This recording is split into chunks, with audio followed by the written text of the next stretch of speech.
वशिष्ठ जी खड़े हुए, आज्ञा की विवाह की रस्म प्रारंभ की जाए। आचार्य बृहस्पति को बुलाया, उनको कहा यद मंत्र कृतम भूयान कर्मम विभूषित।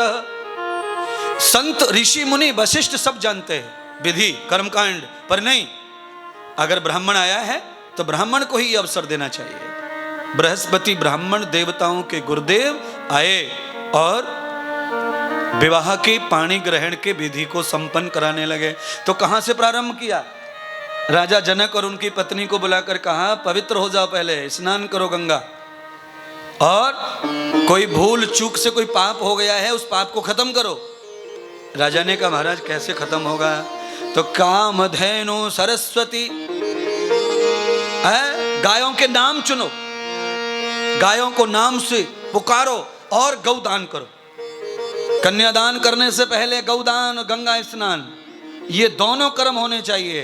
जब तक कन्यादान करने वाले माता पिता दान करके अपने पाप को समाप्त नहीं करते, तब तक बेटी का कन्यादान सफल होता नहीं। हाँ, माता पिता पवित्र हो जाएं तो बेटी को ससुराल में कोई कष्ट होने वाला नहीं है। क्यों?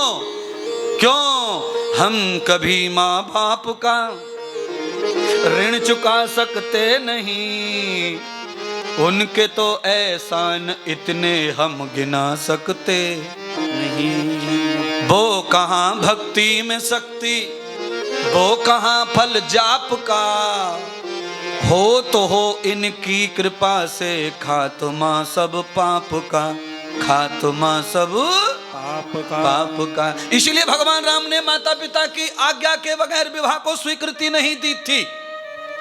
वो जानते हैं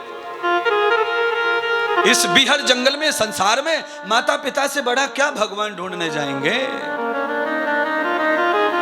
और ये युग ऐसा आ गया है कि माता पिता को लड़का लड़की दोनों नहीं पूछ रहे शादी के बारे में।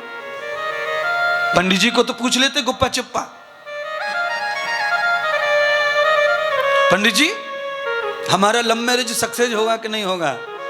पंडित जी को क्या काम है? पंडित जी तो गणित लगाया, ओके बोल दे, चलो हो गया।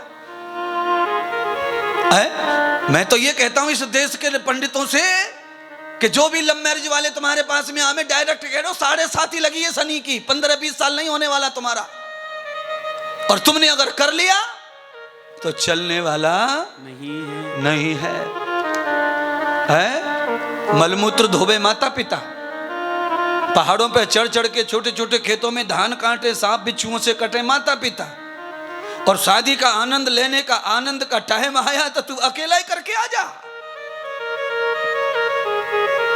सारी जिंदगी झोंक दी माता पिता ने उस दिन के लिए कि मेरा बेटा दूल्हा बनेगा, बेटी को विदा करूंगा, और जब मौका आया सारे सपने चूर चूर कर दिए। अरे वर्ण संकर पैदा होंगे, राक्षस पैदा होंगे तुम्हारे गर्भों से, और जब राक्षसी पैदा करने हैं तो फिर मनुष्य बन के हवन करके पूजा करके मंदिर जाके फायदा ही क्या है?